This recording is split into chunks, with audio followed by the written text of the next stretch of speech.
Good evening and welcome to the Ordinary Council meeting, Monday the 22nd of August 2022. Item 1, meeting opening. Are there any apologies, Mr Benny? Mayor and Councillors, there's an apology this evening from Councillor Alana Formoso and an ongoing leave of absence approval for Councillor Angela Long. Thank you, Mr Benny. Item 1.2, acknowledgement of traditional owners of the land. Council acknowledges the traditional owners and custodians of the land, the Bunurong people, and pay our respect to their elders past, present and emerging, while also recognising their deep and continuing connections to climate, culture and country. We also pay our respect to all Aboriginal and Torres Strait Islander peoples and their elders and acknowledge their journey. Item 1.3, offering of prayer, reflection or affirmation. As part of Council's commitment to recognising the cultural and spiritual diversity of our community, the prayer, reflection or affirmation this evening will be offered by Venerable Bodhchita from the International Centre for Inner Peace and Happiness, a member of the Greater Dandenong Interfaith Network. Please stand. Thank you. Dear Mayor, dear councillors and the council staff members and the council officers and dear brothers and sisters. So today I thought of what to offer you all, and then I thought maybe something to do with good governance. So when we are trying to help others, we have to face a lot of things, the friends, the foes, the things we like, we don't like. And here, I just flipped a page and Buddha gives good advice in how to handle these things. So I thought of reading straight from the suttas. It says, whoso repays hatred with hatred is worse than he who hated first. Who to the hater shows no hate is the one who wins the arduous fight. A blessing will he be to both, himself and the other too. Who seeing others full of wrath remains composed and clear in mind. You're truly playing with his hate, which brings to ruin with all its roots. The moral life you wish to lead, can there exist a greater fool? Because someone has done harm you, you fly into a rage and wrath. But why then, after all, will you yourself commit such evil deeds? If somebody to worry you has done you some unpleasant thing, why do you worry then yourself and thereby satisfy his wish? If you in rage and wrath should do to him some evil thing or not, in any case you will torment yourself with pain that is born of hate. If out of rage and wrath your foe should ever do you any harm, why do you imitate his deeds and cherish hatred in your hearts? That wrath and hate through which the foe has done you some unpleasant thing, that hate indeed you should destroy. Why should you worry without cause? As moment after moment all will vanish, so will vanish too. Those 5 groups that have done you harm, who is it then you are angry with? If one man hates another, whom does he hate if not himself? You are the cause of your own pain. Why do you hate the other man? And here's the answer, the hymn of love. Whoever is intent on his own welfare and others, after he once has seen the tranquil realm, he should be capable, upright, straight, and amenable, of gentle manners without any pride, should be content and satisfied with little, not over busy, moderate in living, calm in his senses and endowed with wisdom, not being loud and greedy in houses. he should not commit the slightest wrong, for which wise brothers may rebuke him. May all live joyfully and in safety, and may their hearts be filled with happiness. Whatever beings there exist, should they be weak or strong or otherwise, all, whether long, short, thick or thin, or great, small or medium in size, invisible or visible, those that live near to you or those that live far away, those that are born or in search for birth, may all be filled with happiness in heart. No one should ever hurt another, displease another for whatever reason, and never should in wrath and hatred one wish another person a pain. Just as a mother her own child, her only son, protects with all her might, just so one may towards all that living beings develop one's mind in boundless loving kindness. Thus, towards all the world one should unfold one's mind with all-embracing kindness, above, below, and round about, without depression, hate, and angry feeling. Whether one stands, walks, sits, or lies down, as long as one is free from sloth and torpor, one may unfold this contemplation, which they all a divine abode. May all beings be well, comfortable, peaceful, and happy. May you all be well and happy. Thank you.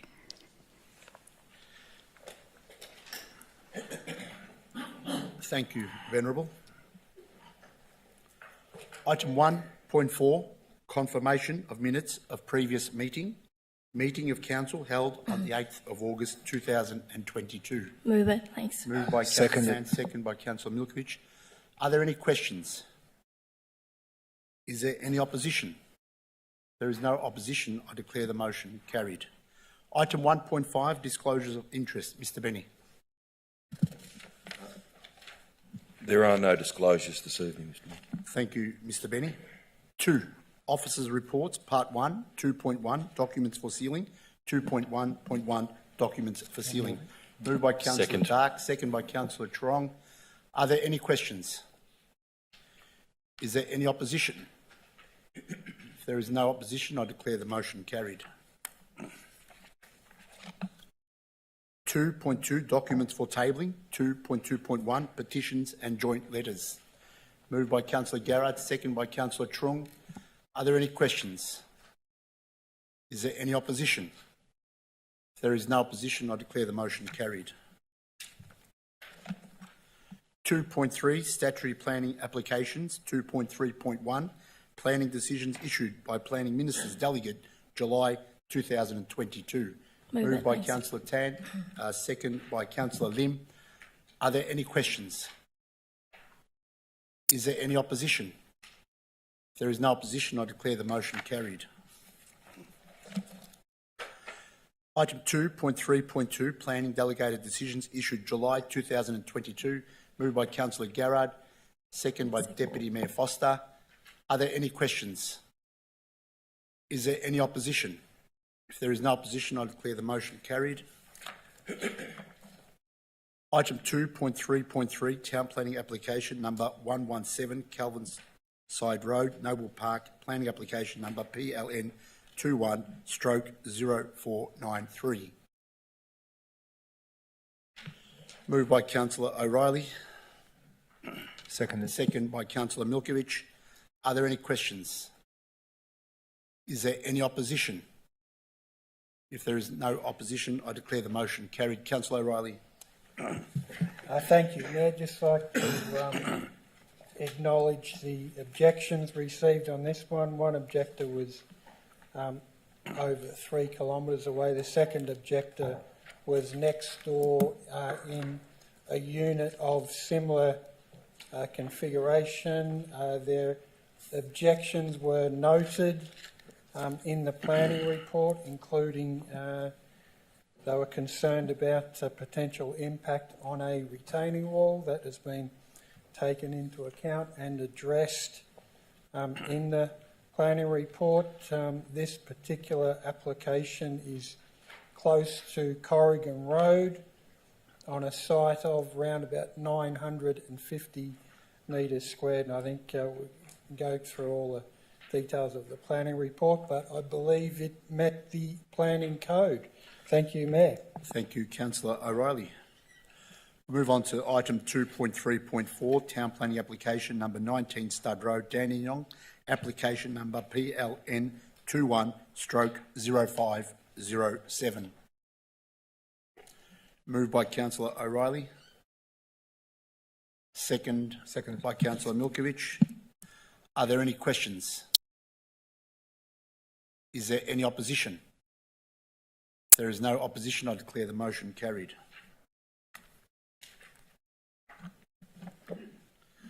Item 3, question time public. Mr Benny. Councillors, the first question this evening is from Elizabeth Grasso of Kingsborough. When is the final version of the Greater Dandenong Biodiversity Action Plan going to be made public? Mr Keasley can respond. Mr Keasley. Thank you, Mayor, and thank you for the question. I can answer as follows. The draft Biodiversity Action Plan has recently been completed, incorporating all of the feedback from the community consultation process that was undertaken. This document is still to be presented to the councillors, which we anticipate will occur sometime around late September, October this year. Once that discussion with the councillors has taken place, we may then move to adopt it at a council meeting for it to then to be available on a council website. Thank you. Thank you, Mr Keasley. Mr Benny. The next question is from Pam Naylor of Naval Park. At the council meeting on Monday the 14th of September 2020, council resolved to advocate for A new management plan for the Police Paddocks Reserve and the abutting Churchill National Park, consistent with the recently revised Listerfield National Park Master Plan B, in that adopting a landscape approach reflecting the contiguous nature of the sites, and C, investigation, protection and visitor interpretation of the ecological heritage of the site, D, investigation, protection and visitor interpretation of the Indigenous heritage of the site, E, investigation, protection and visitor interpretation of the post-first contact heritage of the site. There was a recent state government announcement regarding funds to be expended on the site. Which of the elements A, B, C or D of the Council's 2020 advocacy have been successful? Mr Bosman can respond, Mr Mayor. Mr Bosman. Mr Mayor, thank you through yourself to Ms Naylor. As she pointed out, there was a state budget item earlier this year. Parks Victoria has received $5.5 million to develop a new management plan and master plan for the Dandenong Police Paddocks to upgrade and improve the reserve.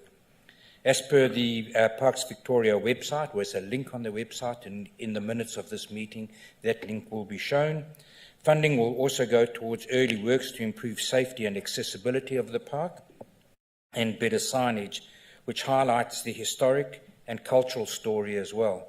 I do believe then that through this process, all of those aforementioned elements will be addressed through this exercise. Thank you, Mr Mayor. Thank you, Mr Bosman. Mr Benny. The next question is from Philip Lamaro of Dandenong. As a victim of multiple verbal and physical attacks due to myself being gay in Greater Dandenong, I'm very interested in Council's creation on the LGBTIQA+ Advisory Committee. Looking at the Greater Dandenong website, this is not advised, so I would like to know what stage this is at and what is the timeline to have one to help Greater Dandenong make it a more safe and inclusive society. Mr Devine could respond, Mr Mayor. Mr Devine. Thank you, Mr Mayor. For Mr Lamaro, Greater Dandenong Council is saddened by any homophobia you've experienced in the local area.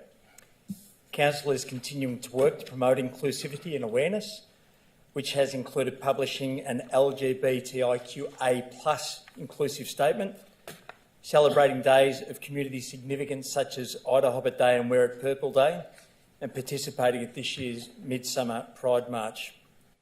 Until recently, local community organisation Enliven hosted a LGBTIQA+ community reference group, which council officers had attended to better understand community perceptions and lived experiences. As the community reference group has now ceased, council officers are investigating options for a similar group to function within the local area. Thank you, Mr Mayor. Thank you, Mr Devine. Mr Benny. The next two questions are also from Philip Lamaro of Dandenong. They are traffic management related, so I'll read them both and then the officer involved will respond to them. The first is that my mother uses a mobility device in Dandenong to age and disability. Upon moving here, she is advised that some footpaths are not handicap accessible due to the footpath not having ramps at the intersections, which causes her to use driveways and drive on the road, which is not safe. These are on Hart Street and Kirkham Road in Dandenong. As it is unsafe to use the road and driveways, would the council investigate into making these footpaths accessible to handicapped residents? And would Greater Dandenong do an audit on all footpaths to ensure that they are handicap accessible? The second of the two questions, due to traffic, would council look at installing pedestrian crossings at the following? 1, Allen Street, where the new bridge has traffic through here is very busy and constant, is a popular walkway and bike trail. 2, Cleland Street near the market and Clough Street. Very busy as many access this due to the market. Dandenong Council needs to audit Greater Dandenong on where pedestrian access needs to be addressed for safety. Mr Kearsley, Mr Mayor. Mr Kearsley. Through you, Mayor, and I thank Mr Lamaro for the questions. And as indicated, I'll answer questions in one package. So thank you for bringing these matters to attention. Council seeks to provide a safe, continuous and accessible pedestrian path network across the municipality. As such, we encourage residents to report any issues they find via our customer service centres so that these matters can be inspected and potential improvements investigated. A condition audit for the entire footpath network throughout the municipality is done once every 4 years and was last completed in 2018-19. Therefore, it's due to be done again this financial year, and we're happy to pick up any issues that Mr Lamaro may well have. As some of the locations raised in his questions are a little unclear, council officers will be in contact to seek further details so that we can identify and program any necessary improvements as required. With regards to the request for new pedestrian crossings, council officers have investigated these locations and I can provide the following comments. With regards to Allen Street, a pedestrian crossing has been identified and prioritised within the Active Transport Infrastructure Program for the Dandenong Creek Trail on the north side of Allen Street Bridge over the creek. At this time, I'm not able to provide a time frame for when this crossing will be delivered, as it is subject to ongoing budget discussions for the next series of budgets. Regarding crossings near the market, there are existing signalised pedestrian crossings on both Cleland and Clough Streets. We are very much aware the road network surrounding the market can be very busy on market days, and pedestrians are encouraged to use these crossings when accessing the markets. Given the existing pedestrian infrastructure, no additional pedestrian crossings are currently proposed on Cleland or Clough Street. Thank you. Thank you, Mr Kearsley. Mr Benny. The next question is from Matthew Kerwin of Naval Park. Since the new raised platforms in Liege Avenue in Naval Park were installed, speeding in that street seems to have reduced considerably. However, I've noticed that speeding in the parallel street Cyril Grove, which like Liege Avenue is effectively a minor road, has increased, and it seems to be being used as a rat run to avoid both the traffic calming devices and the 40km/h speed limit in Liege Avenue. Being a way to access the Eastlink Trail and Fotheringham Reserve, there are a lot of pedestrians that cross Cyril Grove, regularly, particularly children and pedestrians walking their dogs. Can A speed test be done of Cyril Grove to see if there is significant speeding happening on that street? B, designated pedestrian crossing points established near where the bridges to Fotheringham Reserve are, and C, a 40km/h limit be considered for that street. Mr Kearsley. Mr Kearsley. Through you, Mayor, and I thank Mr Kerwin for his question. I can respond as follows. With regards to item A, the Transport team are aware of the potential rat running and have recently undertaken traffic speed and volume surveys along Cyril Grove.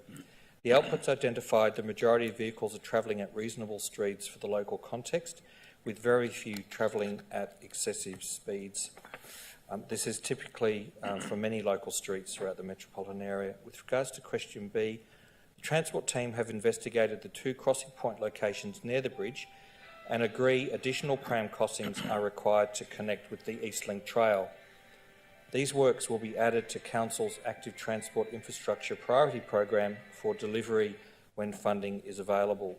And with regards to item C, Council engineers have considered this request for 40 kilometres and identified Cyril Grove as mainly residential with no major activity generators such as schools or shops. Reducing the speed limit to 40 kilometres is unlikely to be supported by the Department of Transport, and it needs to be identified that any reduction of any road with regards to speed limits requires the higher authority, being the Department of Transport, to authorise those. Thank you. Thank you, Mr Kearsley. Mr Benny. The next question is also from Matthew Kerwin of Naval Park. It was reported by the Dandenong Journal that councillors are going to be briefed on the Dandenong Sports and Events Centre in the next 4 months. However, from the rest of the article, it seems that the business case is complete. A, is it complete? B, if so, why are councillors not briefed now? Have offers been made by the state government to sign a confidentiality agreement? Mr Kearsley, Mr Mayor. Mr Kearsley. And thank you, through you, Mayor. Thank you, Mr Kerwin, for the question. With regards to the status of the particular report, I'm able to confirm that it is completed. The only section that is yet to be completed is a matter that relates to the following some action items that we need to engage with the state government on in terms of, for example, their intention to brief their minister, their intention to brief local MPs, what is their intention with regards to the status of the report with regards to the oncoming election and or future budgets by the state government. So those meetings are intended to be held in the coming weeks. We do have a council briefing booked for early November, where we would be hoping to bring the completed business case, any aspects of ongoing and future actions that are required by both council and the state government and any other parties, to a full briefing of council to then determine the next stage of what we do with it during 2023. I can say that it highlights, one, the need for the stadium. That has not changed. Council's commitment in terms of the need for it was evaluated and agreed through the piece of work. Council's contribution is yet to be determined. We know that we have the land, but we're looking at state and federal funding. That position hasn't changed. So we're very hopeful of bringing the completed case, including the action items that are required, because we need to know where it's going. Can't just do a piece of work and leave it there. It's very important that we understand where it will go. That we hope to then have full information for council briefing in early November. Thank you. Thank you, Mr Kearsley. Mr Sorry, Benny. one minor matter. There is no confidentiality statement in it. The only thing we are mindful of is that when we make any public announcement after council's briefing, hopefully with the minister, in terms of their ongoing commitment, we have to just keep them informed in terms of that opportunity. Thank you. Thank you, Mr Kearsley. Mr Benny. The next question is from Sylvia Mastrogiovanni of Dandenong. It has now been almost a year since the consultation on the concept design for the Dandenong Community Hub. When A, is there going to be an updated concept design for the Dandenong Community Hub for the community to provide further feedback on, and B, the detailed design of the Dandenong Community Hub is going to begin? Mr Devine, Mr Mayor. Mr Devine. Thank you, Mr Mayor, and thanks for the question. Council has requested additional concept plans for the Dandenong Community Hub be developed, featuring alternate layouts to the concept plan that was originally released for public comment in 2021. This work includes a detailed cost analysis of all layouts in order to gain an understanding of the expected costs of all options being considered. Revised concepts are to be considered by Council in September-October this year, with the project page on the Council website to be updated and all stakeholders advised of the next steps at this time. Thank you, Mr Mayor. Thank you, Mr Devine. Mr Benny. The next question is from Emily Sloan of Naval Park. I'd like to understand why the annual sustainability reports haven't been posted online since the 2018-19 reports. That includes the hyperlink to those particular reports. These are great resources and keep the Council accountable to our community, as well as providing an easy single source of information on the types of support and programs the Council runs. I understand if producing these reports haven't been a priority over the last 2 years, but would like to encourage Council to return to the process of creating the report and publishing online. Are there plans to produce the report for 2021-22 and publish online? When can it be expected? Mr Bosman. Mr Bosman. Mr Mayor, thank you. Through yourself, due to a number of factors, Ms Sloan, Council has unfortunately not been able to complete the annual sustainability reports excuse me, over the last couple of years.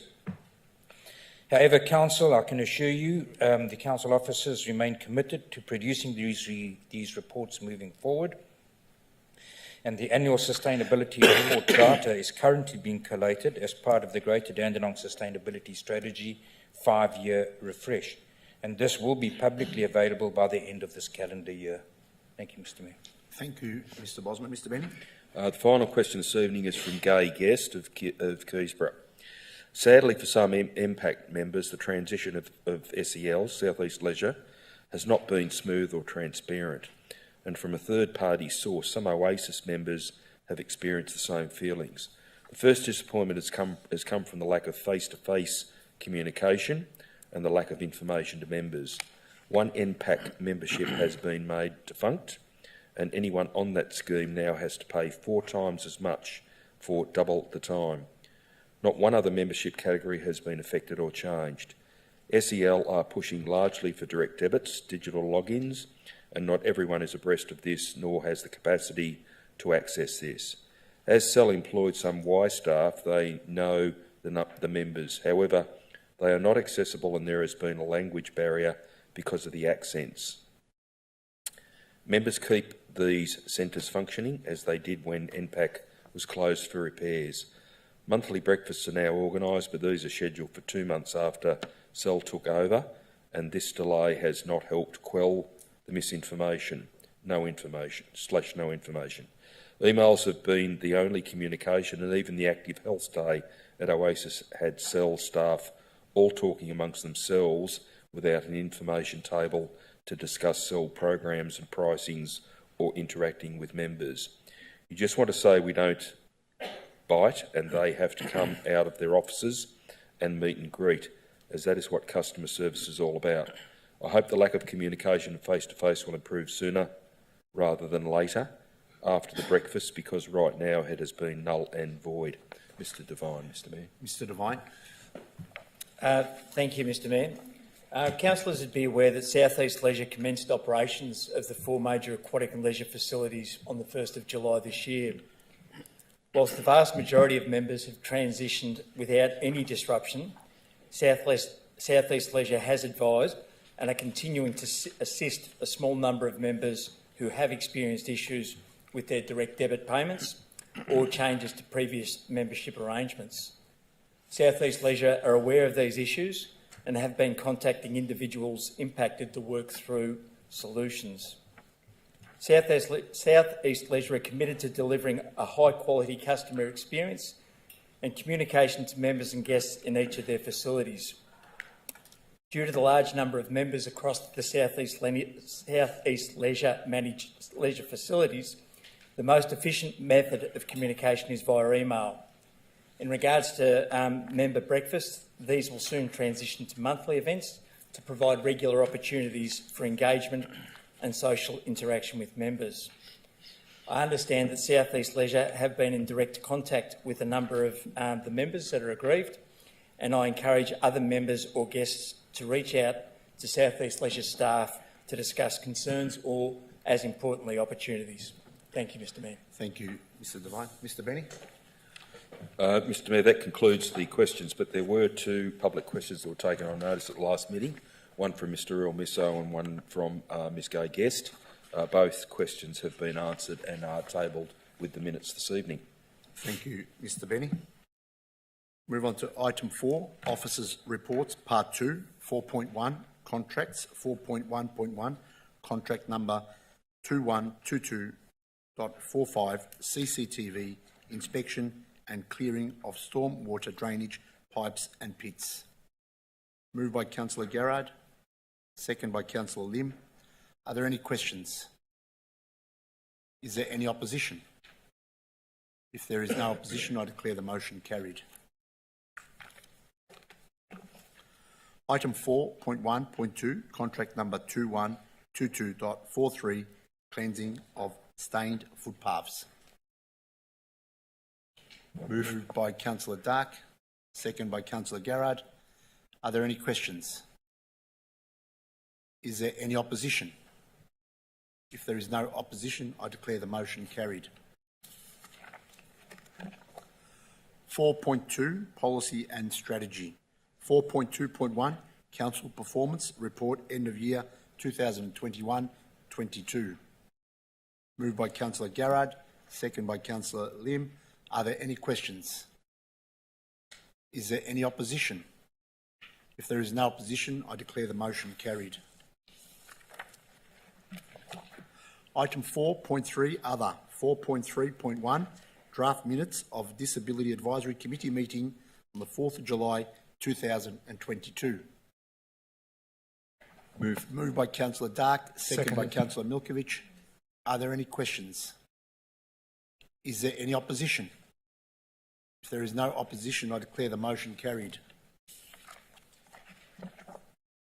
Item 4.3.2, Draft Minutes of Multicultural and People Seeking Asylum Advisory Committee meeting on the 7th of June 2022.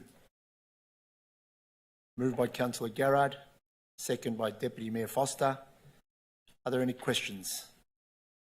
Is there any opposition? If there is no opposition, I declare the motion carried.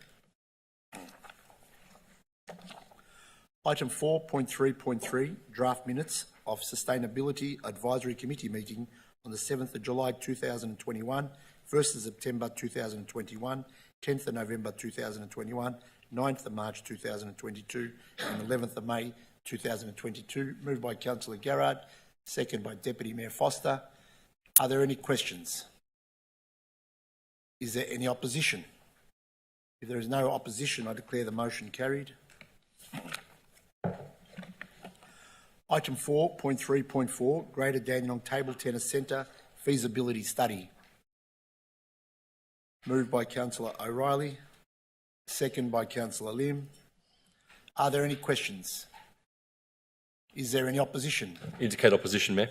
Opposition called by Councillor Dark. As a mover, Councillor O'Reilly.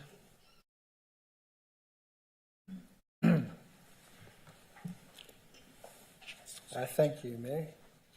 I'll be interested to know exactly what the opposition is, but from my reading of the report, as in the agenda, we're doing two things. We're accepting the feasibility study, firstly, and secondly, we're proceeding with the detailed design and documentation.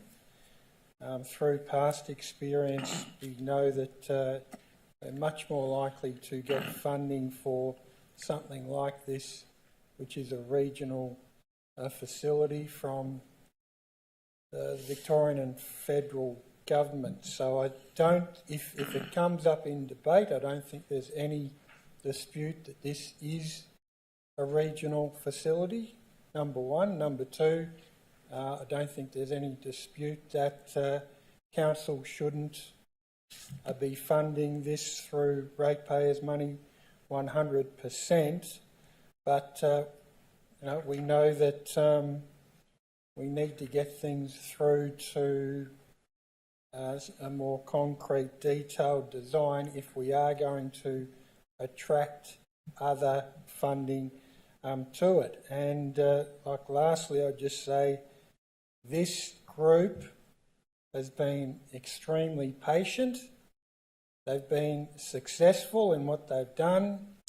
They've grown membership. They've had world champions, something along those lines, and I don't think it's that much of them for them to ask council to at least progress this rather than nipping it in the bud. Thank you, Mayor. Thank you, Councillor O'Reilly. Councillor Lim.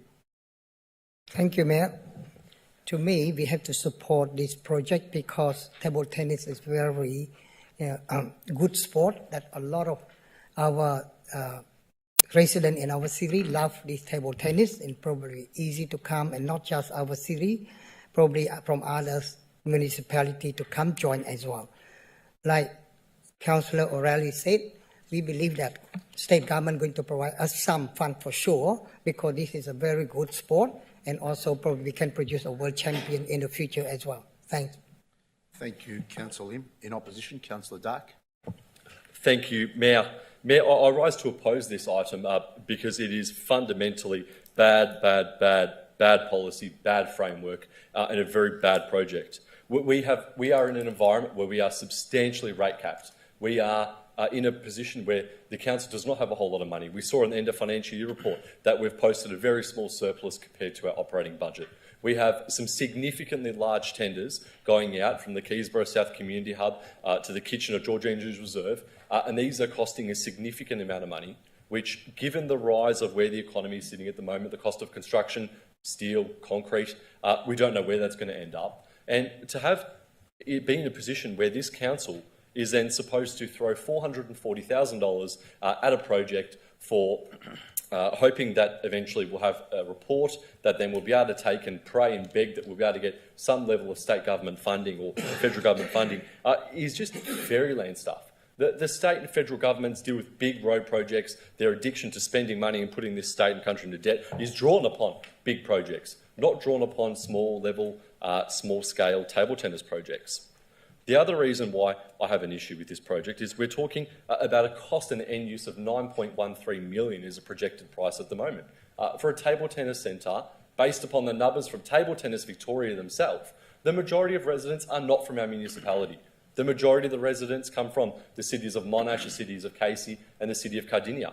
And Table Tennis Victoria, by their own numbers, shows that that's the case. Given that I am one of the Keysborough Council Awards, and on Councillor Garrett represents Keysborough South, the Keysborough 3173 postcode only has approximately 15 to 18 members who are members of the Table Tennis Association. Now, that is a group in the Table Tennis Association which you can join online and sign up to be a member. You don't necessarily need to be a player, but you could easily be a member. Like many people join sports clubs as members, but don't play soccer or don't play footy, but generally are members. The total membership within the city of Greater Dandenong, given that we're heading towards 180,000 people and residents from small kids to adults, is under 100 on the count that I was able to put in. Whereas the city of Monash has, as I said, more people, the city of Kingston, Casey and Cardinia too, and the argument that we're going to be building a regional facility for our residents is frankly laughable. We have got many other sports which our residents get involved in, and to have this council using our residents' ratepayer money, which is on a gap of it $40,000 per councillor per ward, is being accumulated to fund this, and when we're funding an infrastructure project where we don't know where it's going to end, is something that I think is absolute madness. There are many other municipality clubs within our municipality that could do with the funding. Springvale Football Club, there's infrastructure in Springvale, there's Keysborough South, always looking for more facilities, and $9.13 million can be much better spent supporting facilities for local communities than going and spending this on an area, and that's why I'm against this. Thank you, Councillor Dark. Are there any further speakers? Councillor Garrett. Thank you, Mayor. Thank you for the opportunity to speak. I concur with my fellow Kingsborough councillor, Councillor Dark, in that I think this is an outrageous waste of money. I think that the concept I fully support, that we do need to replace a 40-year-old centre, that the benefits, the health benefits and the connection benefits of table tennis are great, and we should absolutely replace this centre. But to replace it with a $9.13 million centre at this time, when we are struggling to fund the projects we already have on our major projects list is absurd. And to spend almost $500,000 simply to get this through a feasibility study and then with no agreements on the table, with no funding agreements likely to come to this at this stage, it is an unacceptable spend of money at this time when we are financially, our revenue is markedly reduced given the COVID circumstances. COVID has not gone away. We are constantly reminded that we're in financially precarious times. We don't know what's going to happen in 1 year and 2 years in terms of the financial stability of the business sector and so on around Dandenong. I think it is an outrageous spend of money at this time, and I also cannot support this. And actually, if you even take the 300 members, which don't even come from Dandenong, and you multiply that out by 1.3 million, that's a per head spend of around $30,000, which is an outrageous sum of money to go to a very small group of people. Instead, what we could do is annex Springer's Leisure Centre, Springer's Sports Centre, and perhaps have a spend of $1 to $1.5 million. I note that in the recent consultation, people have said they want a quality facility, not necessarily a regional facility. What we could do is not spend this $500,000 on this feasibility study, but instead spend it on a quality, commensurate facility in Springers that will do the job, provide a great new quality facility for the members of the Table Tennis Association, and also not risk the financial health of our council. Thank you. Thank you, Councillor Garrett. Any further speakers? There's no further speakers. Right to reply, Councillor O'Reilly. Thank you. Naval sort of prefaced what the arguments would be, saying that it's a regional facility that shouldn't be funded wholly by council. That was, I think, my interpretation of part of the objections, and I think everybody agrees. So we're not disagreeing with that. Probably the only point of objection that we could have a smaller one. I take that point on board. The point about funding being spread around different areas. This would need to attract new funding, so not funding that would be going to other places. And I think everybody's on the same page.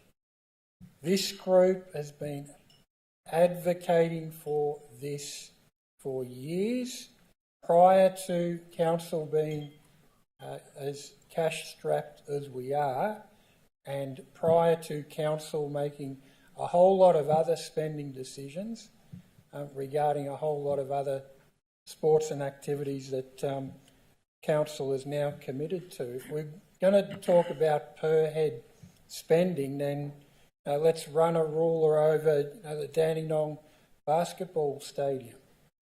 Let's run a rule over other sports. So we cannot, councillors, we cannot be biased and say table tennis isn't as important.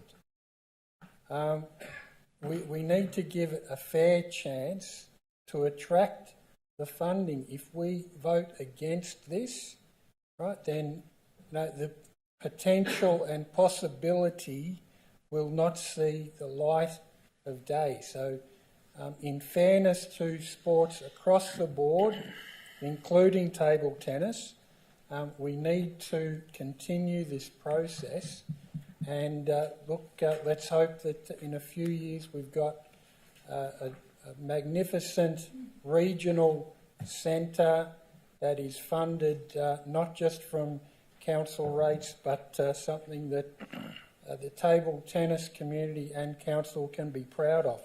Thank you, Mayor. Thank you, Councillor O'Reilly. All councillors in favour of the motion, please raise your hand. Councillor Trung, Councillor O'Reilly, Councillor Lim, Deputy Mayor Foster, that's 4. All in favour, Against the motion, sorry, Councillor Garrard, Mayor Mehmeti, Councillor Tan, Councillor Milkovich and Councillor Dark. The motion is lost, 5-4.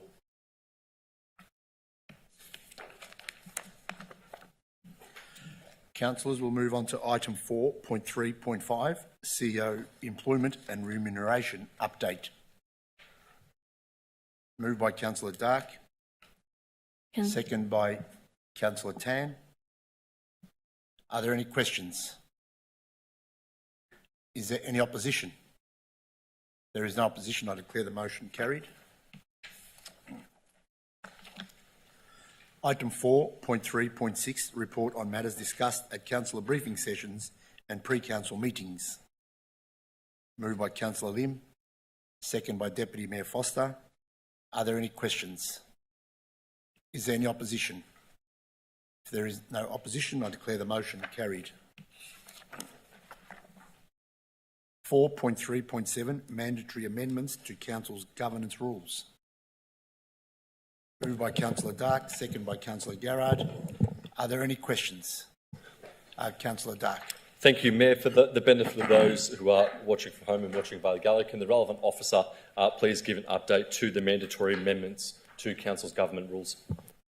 Ms Roberts. Thanks for the question, Councillor Dark. Through you, Mayor. The amendments are basically to allow for the governance rules for meetings to be conducted in a virtual or remote sense. So the only changes that have been made facilitate virtual meetings. And that section in the attachment is basically section 4.20. But there's been a few minor amendments throughout the document to fit in with that clause as well. Thank you, Ms Roberts. Any further questions? Is there any opposition? If there is no opposition, I declare the motion carried.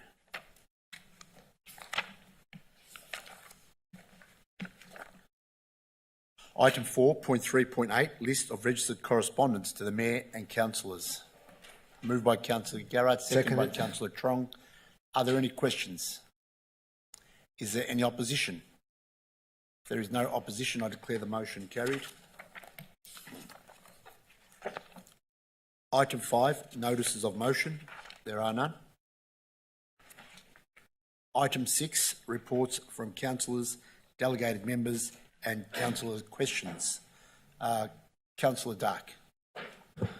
Thank you, Mayor. Mayor, my first comment this evening, one of the events I had the opportunity to attend on the weekend was the last game for the match for the Dandenong South Soccer Club. They've been a club which a couple of years ago had a transition of executive leadership, and then since that time has come, there's been quite a substantial growth in the club. They were playing Springvale City down at Tatterson Pavilion, and Tatterson Pavilion is certainly one of the state-of-the-art facilities that we have. Dandenong South were the winners, and they already had a substantial lead in the point system, so they have been promoted to State 3. That brings me to my first question this evening. Historically, in the past, we have had a celebration to commemorate, I suppose celebrate as well, the activities of local clubs when they've been promoted, when they've been successful in achieving certain goals, and if an opportunity presented to go overseas or to move up in the leagues. The council stopped that a few years ago. Is there any way we can potentially look at I suppose, holding an event once we get past the end of the football season and the soccer season as well? I'm aware that AFL clubs in our municipality have done very well, and the same thing with all of the soccer clubs. It would be good to celebrate their achievements. Mr Devine. Through you, Mr Mayor, I'm not aware of that occurring in the past. I am familiar with, we previously had awards for our clubs, but we could certainly take that on board, Councillor, and consider how we might celebrate the successes of our clubs. Thank you, Mr Devine. I'll add to that as well, Councillor Dark. Yes, we have held that in the past. We only stopped because of COVID, and unfortunately, last couple of years we've had to cut back on many celebrations. But I'm happy to have a discussion with councillors and look at inviting the clubs that have done really well over the last winter sports and having an evening to celebrate their successes. So I look forward to having that chat, and yes, we can arrange that. Councillor Dark. Thank you, Mayor. Mayor, my next question was raised to me whilst I was actually at this game. There has been the installation of some additional football goalposts which have been put on the horizontal side of the football ground, right in front of the grandstand at Tatterson Park Pavilion, and they do quite easily obstruct the view of, I suppose, the soccer pitch in the middle and the cricket pitch as well. Could we just find out what the reason was? Because given that the football grounds are oval, not circular, it's sort of offside from where football goals usually are, but also just the way that they've been placed, it completely obstructs the view. Mr Devine? Through you, Mr Mayor, Tatterson Park receives incredible use for a wide range of sports. I'm not familiar with the exact issue, but we're happy to take that on notice and provide a response. I can add to that as well, Mr Devine. That ground is currently used by a junior football club. I think it's under 10s or 11s that play there as well, and they share that ground with the Dandenong South Soccer Club. Councillor Dark. Thank you, Mayor.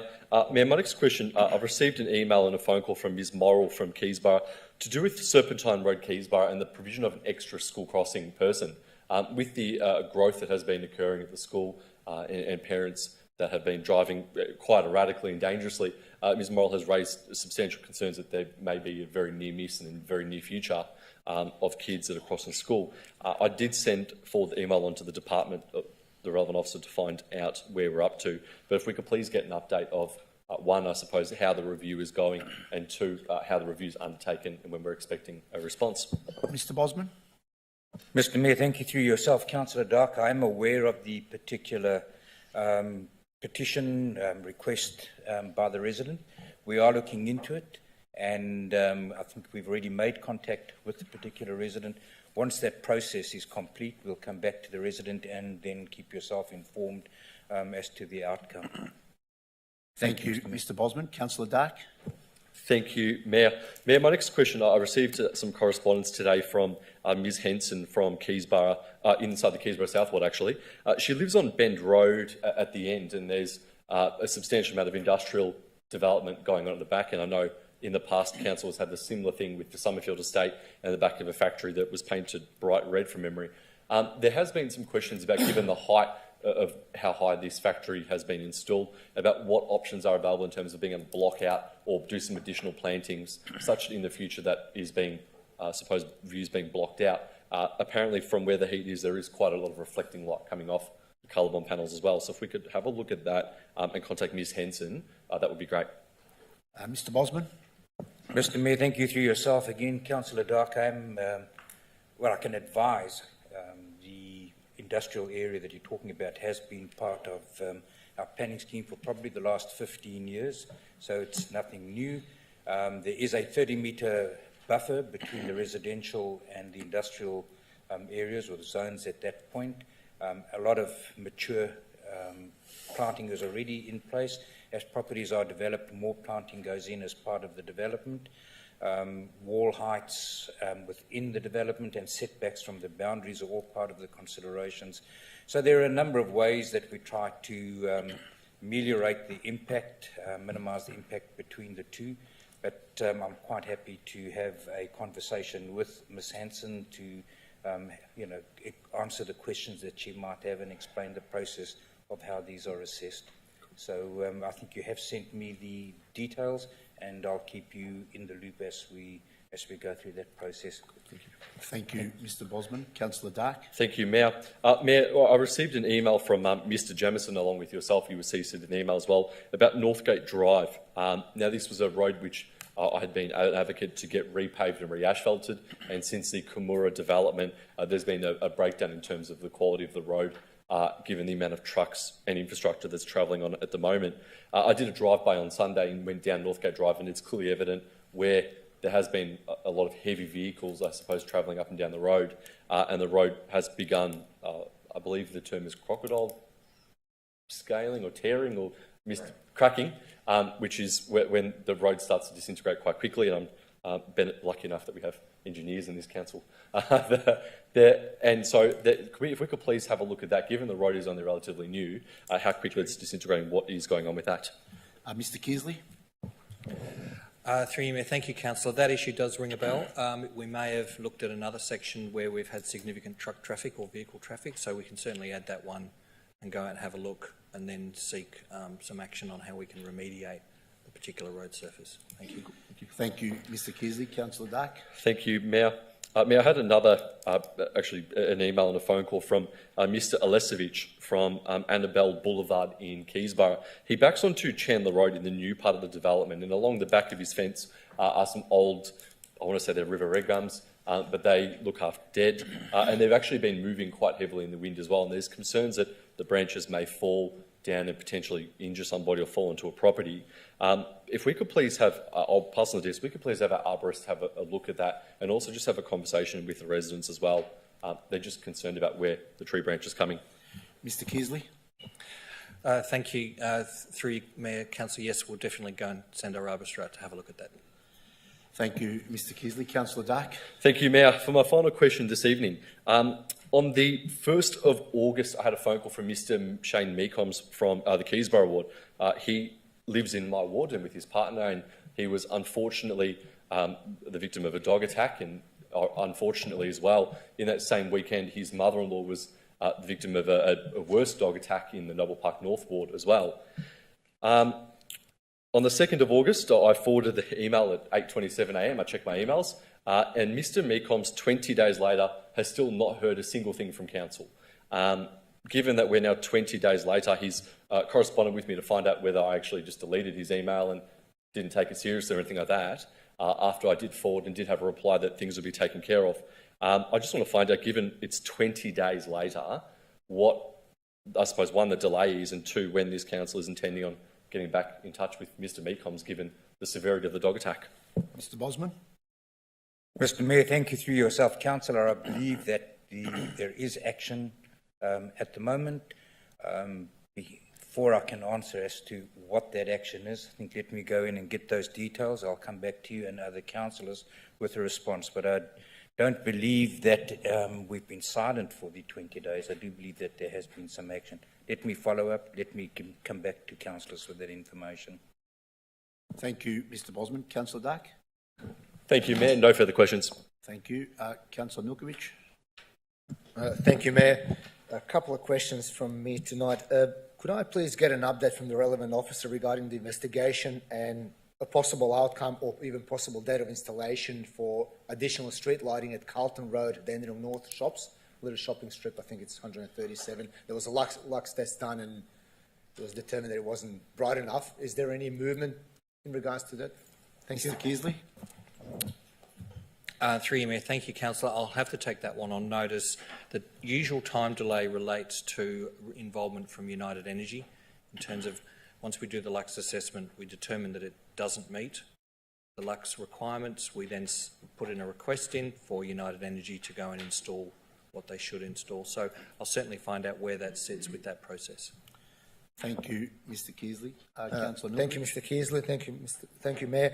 A couple of questions in regards to Low Stewart Reserve. First one, has any agreement been reached in regards to reigniting the tennis facilities? I understand that the tennis club that was there vacated or stopped the collaboration with the council. And second question, which ties into that, has the work been fully completed in regards to the lights at the cricket/footy pitch that were delayed a little bit due to the conduits not being correct or something? Thank you. Mr Devine. Through you, Mr Mayor. With regard to the tennis club, councillors, we were advised earlier this month that the tennis club there was closing. Since that time, we've put some signage up at the site and we've been working with Tennis Victoria in terms of what options we may have for future use of that site. I don't believe there's been any outcomes at this stage, councillor, but I will follow that up for you. In terms of the lighting, I believe that the lights are functional and working. The contractor was to come back and do some refocusing of the lights, but that was subject to weather and getting heavy machinery into the reserve and on site to do a final adjustment. But I'll update that as well. Thank you, Mr Devine. Councillor Milkovich.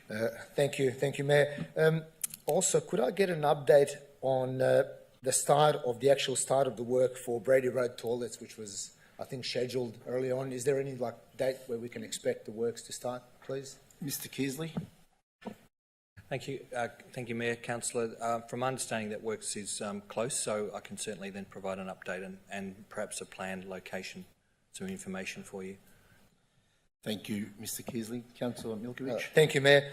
Could we also get an update, please, on the potential replacement of the boardwalk with the pontoon at THM Park, and whether there has been any signage installed informing residents as to what has happened? I actually haven't gone there in the last couple of weeks. I'm not sure if it was there before. Thank you. Mr Keasley. Through you, Mayor. Thank you, Councillor. What we have done is we, as I think we previously advised, when we undertook some further investigation of the wooden piers, we found additional rot, and we weren't able to necessarily refurbish what we had thought in the first place. What we've identified as an opportunity to do something slightly more innovative in more of a flexible boardwalk which sits on the water, something that's a little bit different. So we are investigating with a contractor, one, how much, and two, the timing. Once those things are sorted, then the idea would be that a sign would go up immediately and inform both yourselves and the community of. But we believe that we can bring this forward rather than wait for a larger budget to be needed to actually almost redo the whole thing. So this is what we believe to be a better option. Thank you. Thank you, Mr Keasley. Councillor Milkovich. Thank you, Mayor. I had a couple of calls from the residents on Outlook Drive around the sort of 200, 210 Outlook Drive, complaining about a high rate of speed. People are travelling between Glenelg Street, just past the speed hump that was refurbished, and Hunter Street, where the Snowy Street is. I was wondering if we could get the officers or someone to maybe do some speed testing there and find out as to what is going on and if anything can be done to sort of calm the traffic. Thank you. Mr Keasley. Thank you, Councillor. Through you, Mayor. Yes, we certainly can see. We may have actually done some recent speed counts. If not, we can certainly book them in for the next couple of months. Thank you, Mr Keasley. Councillor Milkovich. Thank you, Mayor. My final question for tonight from a couple of residents in Dandenong Central, incidentally. There's a water fountain at the very start of Lonsdale Street where the old O'Brien office used to be, which was hit by a car about 4 or 5 years ago. It was bent and twisted and it was never recommissioned. And I noticed that people do actually use these water fountains along Lonsdale Street, and residents are wondering if that particular one is ever going to be put back to use. Thank you. Mr Keasley. Through you, Mayor. Thank you, Councillor. Certainly we can have a look at that and see the reasons behind why it hasn't been put back. Thank you, Mr Keasley. Thank you, Mayor. Thank you, Mr Keasley. That's it from me for Councillor tonight. Milkovich. Councillor Tan. Thank you, Mayor. I've got a few questions. First of all, just regarding to its ongoing issue. This is in Springvale North Ward. So through you, Mayor, to the relevant officer, just regarding to Sandown Racecourse ongoing noise issue. So that's affecting all the residents in the area. So I just want to know what can council do in terms of helping monitoring the noise during the race. Thank you. Mr Bosman. Mr Mayor, thank you through yourself to Councillor Tan and in fact to Councillor O'Reilly, who raised this matter with me earlier as well, and as I've responded to both councillors, there is a permit in place for motor racing at Sandown. 5 events a year are run at the higher decibel rating of 95 decibels. These races are monitored in terms of compliance with that condition, and on all the days the data from the reading is collected, is submitted to us, and we are satisfied that these races are being conducted largely within the conditions of their permits. I do know that the event overseers, supervisors, where a vehicle is found to be over the decibel reading, is taken off the track. It doesn't happen very often, but as I say, there are 5 races a year which are at this higher decibel reading, and provided that they are run, and all these races are run in accordance with the permits, then unfortunately there's nothing you can do. You can't take those permits away, councillors. The information, the data, etc., that is submitted to us is generally corroborated. We do have officers out in the field when the major races are run. And I had a conversation earlier with Councillor O'Reilly, who has suggested a way in which we can maybe convey that more I suppose, more easily to the community, maybe through our website, etc. And I've undertaken to have a look into that and come back to councillors. So I hear your question. The answer is over the years, over many years, the racetrack has operated and has operated in accordance with its permits. Thank you, Councillor. Thank you, Mr Bosman. Councillor Tan. Thank you, Mr. Bosman. Okay, my second question, this is regarding to some of the CIP project in my ward. So through you, Mayor, could I please get a update on the library feasibility study in Naval Park? We know that we've done the community consultation already completed a few months ago, so what's the update after the, thanks. Mr Devine. Through you, Mr Mayor, I understand that's through the Naval Park Revitalization project. I checked with officers today, actually, and I should have a draft of that by the end of the week, and I understand it's going back to the Revitalisation Board in early September.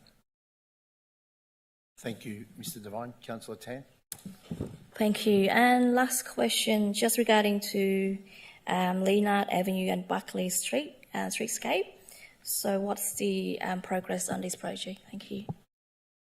Mr Kearsley. Thank you, Councillor. Sorry, what was the particulars of? The streetscape in Naval Park, Leonard Avenue and... Leonard Avenue. Yes.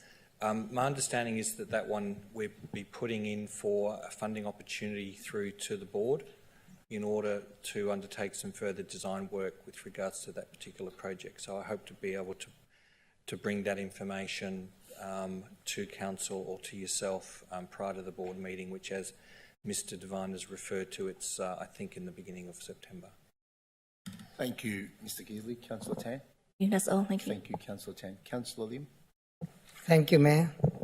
On Tuesday, the 9th of August, I had a meeting again with Mr. Anson Hong, President of Chinese Liaison Association of Australia, just to discuss with so many issues. And on Thursday, the 11th of August, I had a chance to meet with President of Sigma, Mrs. Biha again, just discuss a few issues, and she needs my help to organize Father Days for all the elderly, Vietnamese elderly, and plus so many other issues. And one of them is she just want our council to celebrate Merle Mitchell's of her achievement in our city. But I said already talked to Mr. Benny. He said already be organized for September or October, something like that. I had another meeting with the president of Mandolin Music Group, part of the neighborhood house. Yeah. And I had a lot of discussion again. He needs a lot of help and also for the future of his group. And I said, that's okay. We're going to try to help him as much as we can for the future. We're going to discuss with our council anything that we can give him some fund for the future. On Wednesday, the 17th of August, I had a chance to attend annual gathering of the interface network of our city of Greater Dandenong. It's a great one. And also I had a chance to invite Venerable San Suu Kyi and his follower to come to join our city as well. They were very thrilled about those meetings. And on today in the morning, I had another chance again to have a meeting with and another president of Mandolin Music Club again, just to discuss about the program on the 9th of September. He would like me to invite all our councillors to be part of his celebration, moon celebration. Afternoon, I had another chance again to meet with the president of the Alliance, Chinese Alliance of Australia as well. He would like to invite everyone in our city, especially councillor, executive officer, the CEO, and almost everyone. He gave me 200 invitations to do that on his behalf.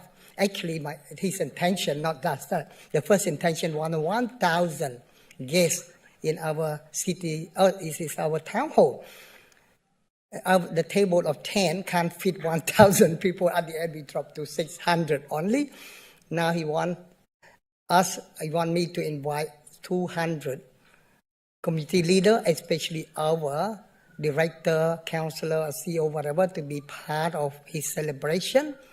Therefore, if anyone would like to come along, he's very happy too, because that's what he's hoped for. but I asked Joe Thorne to try to help me to invite 200 people. Yeah, then please come along if you can, because free dinners and also free moon cake as well. This is part of multicultural moon festival. It means that he wants every diverse community in our city to experience this moon festival, multicultural moon festival, not just for the Chinese, Japanese, and South Korean and Vietnamese, whatever. Yeah, that's about all I think. And the other thing, just want to inform you that Sriwa Boulevard almost completed.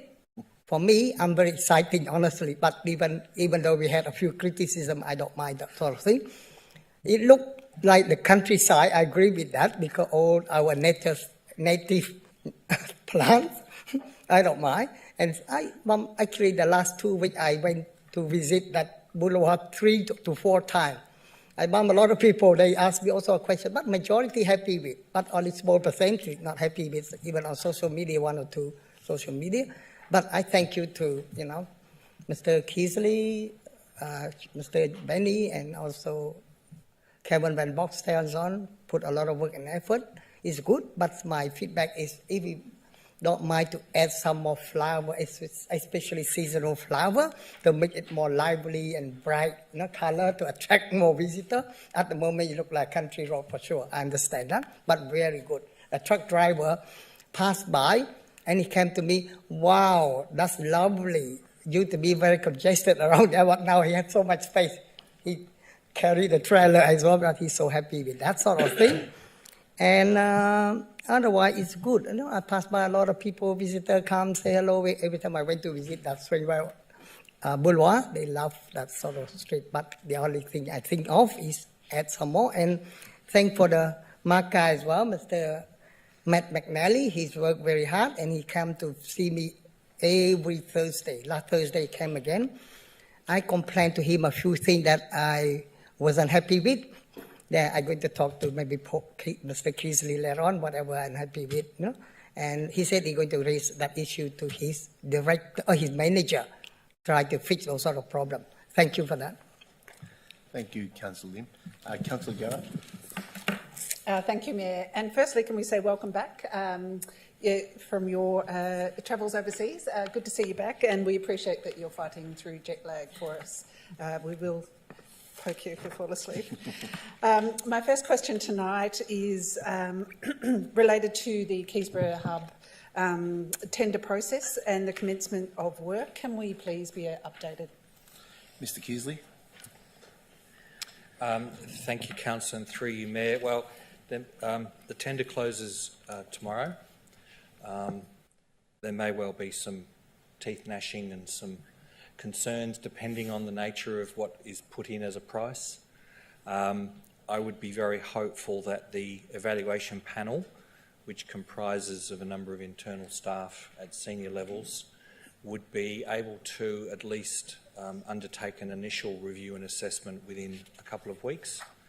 But essentially, any further action on this by Council, I'd be hoping to provide a briefing not long after that fortnight with regards to any decisions that Council may need to make in terms of what the financial situation is with the dollars. As we are aware, and a number of councillors I think have spoken to the issue tonight, COVID has had a significant impact on material pricing and also the cost of trades. So we're expecting to see possibly some prices that would need some further evaluation by Council. But again, tender closes tomorrow. We'd be hopeful at least of getting a good number of contractors to allow us to then proceed with the project. But it's allocated, it's budgeted for, and Council will see a Council report with regards to any further movement on this project in terms of adopting a contractor. So that is the time frame. We would want to get that done quite quickly. But again, based on information I get in the next 48 hours, we'll then determine that sort of time frame. So I'd be happy to give councillors as much of a verbal update as I can sort of every Monday night in terms of how we're progressing with that particular project. Thank you, Mr. Keasley. Councillor Garrett. Thank you, Mayor. My next question, as you would know, Mayor, the residents from Kingsborough South have been complaining of a strong odour that is so severe across the suburb that they in fact have to go inside and close windows and doors for a number of years. Recently, the community have joined with the council and undertaken a significant mapping exercise trying to locate the cause or causes of this extremely concerning odour. Can we have an update on what the outcome of that mapping exercise has been? Mr Bosman. Mr Mayor, thank you through yourself. Councillor Garrard, good timing indeed. About 2 weeks ago, contact was made with the EPA to continue in our discussions with this issue. And as far as I know, part of that discussion included arranging a briefing of councillors by the EPA on this topic. Unfortunately, both the CGD and the EPA officers were not available today, and I'll have to update councillors subsequent to tonight's meeting by taking the question on notice. But it is part of an ongoing exercise. It's just unfortunate that both officers were unavailable for me today. Thank you, Mr Bosman. Councillor Garrard. Thank you, Mayor. When will the City of Greater Dandenong's state advocacy document be publicly available? Ms Sprague. Through you, Mr Mayor. Councillor Garrard, I received a full copy of that draft document today. That will now be distributed for final fact-checking and a thorough proofreading, and I anticipate it should be available for us to make publicly available on our website sometime next week. Thank you, Ms Sprague. Councillor Garrard. Thank you, Mayor. I have some questions regarding the electric charging stations at council facilities. I have 4 quick questions. I'll just ask them at once, if that's all right. What is the person usage per week of the electric charger at Springvale Community Hub? What is the public feedback about the electric charger, i.e. is it fast enough? What are the implications now from this feedback for the charger to be placed at the Kingsborough South Community Hub? And are we exploring what other councils are doing, i.e. bulk contract for electric chargers for a large amount of our community facilities in one hit? Mr Kearsley. Thank you, Councillor, through you, Mayor. All excellent questions, and I must say, in terms of the usage of Springvale Hub, I'm one of those, and I have used it, and it is quite fast. Those questions are extremely relevant and something that I'll have to take on notice in terms of the details of have we taken any records of those people who've used it? Have we left an opportunity for those people to give that sort of feedback? If we haven't, then I think we need to, and maybe there's a way of addressing some of that. So I'm not aware of the question of how we go about providing answers to your particular questions in terms of numbers of people, but certainly we can have a look at that. In terms of opportunities to buy in bulk, that's certainly something we should be considering, especially in light, I think there's been a lot of articles recently with regards to the new federal government's position on EVs and how they can progress. We would be hoping that that language translates to funding opportunities and grants. So we could certainly have a look at that. So I could get the transport team to provide as much information as we can to you on that. Where we are lacking, then the question I'll ask is, well, how can we actually get that information? Thank you, Mr Kearsley. Councillor Garrard. Thank you, Mayor. Yes, thank you. And certainly the recent survey showed that up to 1 in 2 people that want their next car to be an EV. So it's great for us to be on the front foot there. My next question is, has the new Greater Dandenong Mobile Environmental Centre tender been finalised yet? And yet, now that a different procurement approach has been attempted? If not, what are the issues and how will they be rectified? Mr Bosman. Thank you, Mr Mayor. To yourself. Councillor, Council has undertaken 2 separate tender processes for the proposed Mobile Environment Centre, including one of targeted tendering, tapping people on the shoulders, where certain companies were directly approached to provide a tender, and the other was a more general tender process. And unfortunately, not a single response was received to either of the tenders. Officers are now considering possible next steps and will provide councillors with a formal update in due course. It's a case of where to from here, given that we've been unable to get any responses at all to our tender processes. Thank you, Mr. Mayor. Thank you, Mr. Bosman. Councillor Garrett. Thank you, Mayor. My next question is regarding the next steps in the local bylaw to protect trees on private land. Will this now go to a council report to vote on putting it out for exhibition, or will the council commence an exhibition process without making a council decision? If a council decision is needed, what are the timeframes? If a council decision is not needed and they are proceeding, and you are proceeding straight to exhibition, what are the timeframes? Mr. Bosman. Mr. Mayor, thank you. Through yourself, Councillor. Following on from last Monday's councillor briefing session, I will table at the 12th of September council meeting a report to formally commence the statutory process and consultation process of the proposed local law. Following that resolution of council, there are a number of steps to be satisfied under the Local Government Act. Just to know that both the draft policy and the proposed local law will be exhibited together, as they are inextricably linked. Thereafter, the statutory exhibition and consultation period will occur, and commencing around about late September, early October, and the consultation period will seek feedback from the community on both the local law and the supporting policy.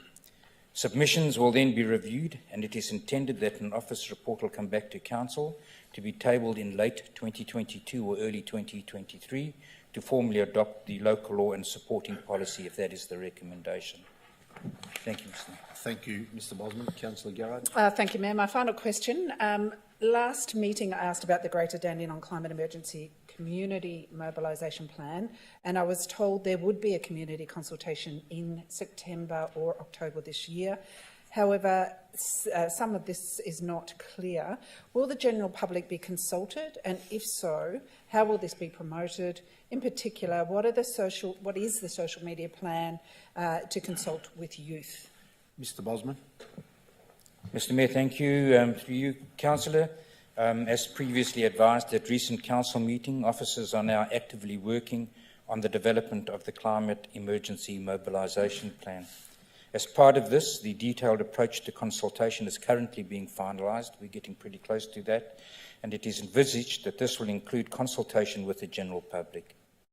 Once the approach has been finalised, officers will be happy to share the details of the consultation with councillors and have a discussion around that. Thank you, Mr. Mayor. Thank you, Mr. Bosman. Thank you, Mayor. Thank you. Deputy Mayor Foster. Thank you, Mayor, and welcome back. I also want to thank my fellow councillors and the council staff for their support during your absence and assisting me in filling the chair for that time being.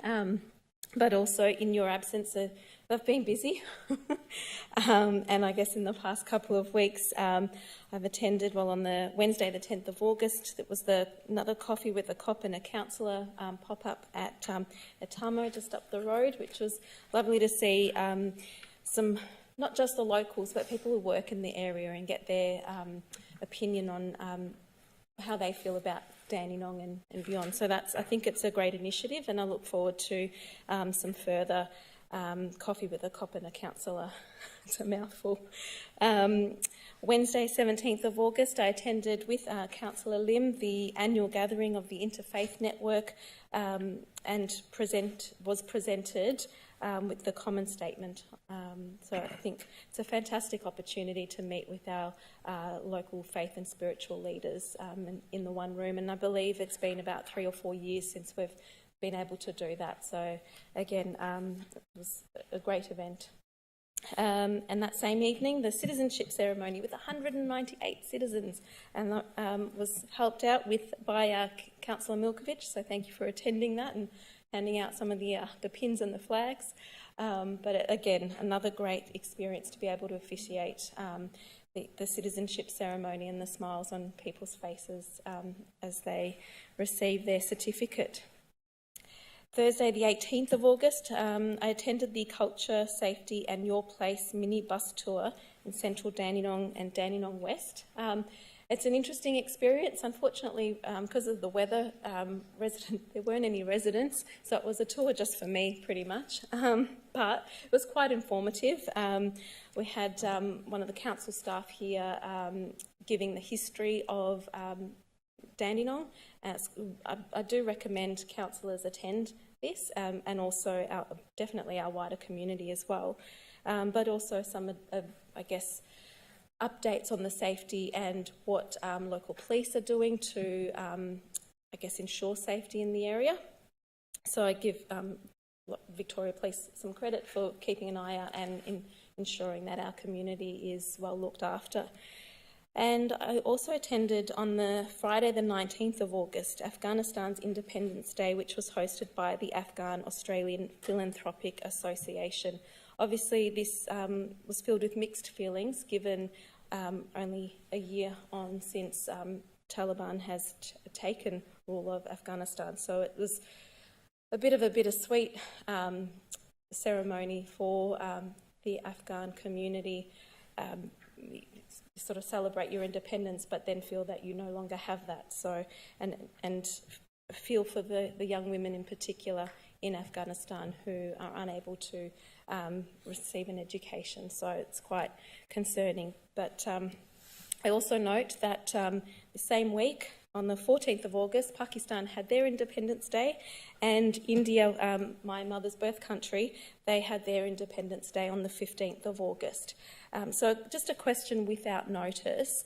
Can I ask, what does Council do to recognise these significant days, given many of our community have come from overseas, particularly from these countries? And just wondering, I did drive down the streets of Dandenong, didn't see the drum theatre lit up in any of the colours of the flags from these countries, and I'm just wondering if that's something that Council can consider. I know there's a lot of Independence Days to commemorate, but perhaps recognising some of these might be nice for our community. Thank you. Mr Devine. Through you, Mr Mayor. Council receives significant numbers of requests to promote events and activities such as those, and we gladly work with those groups to try and help promote and celebrate their activities, whether it's lighting up the drum or other activities. We'd certainly encourage that, so if they wish to get in contact with me and my staff, we'll certainly follow those up. Thank you, Mr Devine. Deputy Mayor Foster. Thank you, Mr Devine. Through you, Mayor. I've been informed by the community of the Dandenong West that part of the Empowering Communities program facilitated by Deakin University is part of a research project. My understanding is that the community members participating in the program have not particularly been fully informed of this research, nor has consent been obtained. I just want to clarify if this is the case, and as a follow-up to this, if there is a research project involved with this, what ethics processes has it gone through, and will fully informed written consent be obtained by all community members involved? Thank you. Mr Devine. Through you, Mr Mayor, and thank you for the question, Councillor. I think the councillors would be aware that there's been a significant amount of engagement with the community in Dandenong West associated with the state government funding we received. With regard to the work by Deakin University, research has not formally commenced at this point in time and will not do so until the action group has been fully informed and appropriate consents obtained. The research component was mentioned to the action group at a workshop with Deakin University in July, and volunteers will be sought to participate, but it will not be a prerequisite for all members of the action group to undertake that research. At the facilitator from Deakin University, Dr Vicky Ware, will explain this further to the action group meeting prior to the commencement of any research activities. Also, it won't just be for the action group representatives. Any additional potential applicants would likewise not participate until fully informed and consent was freely given. Officers would be happy to arrange a meeting with interested councillors about the research component. In terms of the ethics component, Councillor, I will need to take that on notice and get back to you regarding that. I am aware that Deakin University have explained that to us, but I just don't have it top of mind at the moment. Thank you, Mr Mayor. Thank you, Mr Devine. Deputy Mayor Foster. I guess just a follow-up question through you, Mayor. Does this mean that any information collated earlier will not be used, given that informed consent has not yet been obtained? Mr Devine. Through you, Mr Mayor, the research component for Deakin University hasn't commenced at this stage, so I don't believe that there's been any information captured at this point. But again, I'm happy to follow up on that and provide a more detailed response. Thank you, Mr Devine. Deputy Mayor Foster. I might add to some of that. I think I did attend one of the workshops, and there have been, I guess, some butcher's paper that's been put together. So I guess I'm wondering, and I'm hoping that, given that informed consent hasn't yet been obtained, I'm hoping that information may not be used, or if it is, that then those community participants are fully informed about its use and maybe collaborated in terms of how it's used. Mr Devine. Certainly, and through you, Mr Mayor, there's a number of different elements to this project, and the Deakin University component is one part of that. There has been a number of workshops held whereby information has been collected, but that would be treated with the strictest privacy. But again, I will need to provide some further feedback to you there, Councillor. Thank you, Mr Devine. Deputy Mayor Foster. Thank you, Mayor. My last question is, it's in response to an inquiry I received just the other day from a resident from Dunblane Road in Noble Park. I believe that at least once every second day, cars park illegally on the sharp bend between Jenkins Street and Princess Highway. I've been told that the concerns by the resident have been reported to council many times, but apart from fines, it appears that nothing else has been done. It's quite a dark corner and is considered by residents in the area to be quite dangerous, as lots of cars are parked on that bend, but also I have noted to council in the past that cars do tend to speed through that area and use it as a bit of a thoroughfare between Princess Highway and Heatherton Road. So through you, Mayor, can council please consider placing no parking signs at the corner to perhaps prevent this? Thank you. Mr Keasley. Thank you, Councillor. Through you, Mayor. Thank you for raising the matter with regards to the issue on Dunblane Road. Council officers are well aware of the issue, and the continuous dividing line has been placed around this particular bend to prohibit parking. Additionally, parking enforcement has been conducted along this section of the road to discourage the illegal parking practices. Given the information identifying the illegal parking predominantly occurring overnight, this indicates there's likely to be local residents. As such, council officers will write to all residents along this section of Dunblane Road, reminding them of the road rules and their obligations to not park adjacent to the continuous dividing line, and we will continue through Mr Bosman's area to undertake ongoing enforcement in that particular location. Thank you. Thank you, Mr Keasley. Thank you, Deputy Mayor Foster. Councillor O'Reilly. No report this evening, Mayor. Thank you, Councillor O'Reilly. Councillor Trong. Thank you and welcome back, Mr Mayor. CEMVAC is going to organize a Lantern Festival for everyone, and I hope that the old councillor try to attend. We will organize that from 3 p.m. on Sunday 11th, 3 p.m. to 7 p.m. Therefore, at night time have the parade with the lantern, something like that. But I think so funny as well. And on 18th of August at 2:30 to 4:30, I and Vaza Sigma and also CEMVAC have a round table meeting with the MP Claire O'Neill, Minister of Home Affairs Department, and we raise many issues like a local issue and also international issue. I have a question to ask is because some residents wait too long to know that, when will the traffic light at the corner of Harold Road and Pedestrian Road, Harold Road and Corrigan Road become lit? Mr Keasley. Thank you, Councillor. Through you, Mayor, what I can advise is that the construction contract for works for Corrigan and Harold Road signal installation has been awarded, and the work commenced on the 8th of August. However, as part of any contract process, the contractor undertook an underground service proving process. Unfortunately, that highlighted that the proposed foundations of the signal poles essentially clashed with services under the road. We're therefore required to undertake some redesign adjustments, and that's already begun.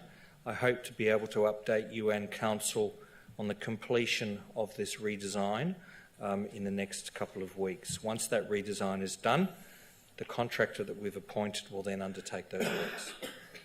Thank you, Mr. Kearsley. Councillor Trung. Thank you, Councillor Trung. Mr. Benny, you have questions taken on notice at the last council meeting? Yes, Mr. Mayor. There were 10 councillor questions taken on notice at the last meeting. They've all been answered and will be tabled in the minutes. Thank you, Mr. Benny. Item 7, urgent business. If there's no urgent business, I declare the meeting closed at 8:35 p.m. Thank you and good evening. So, what's going to happen with the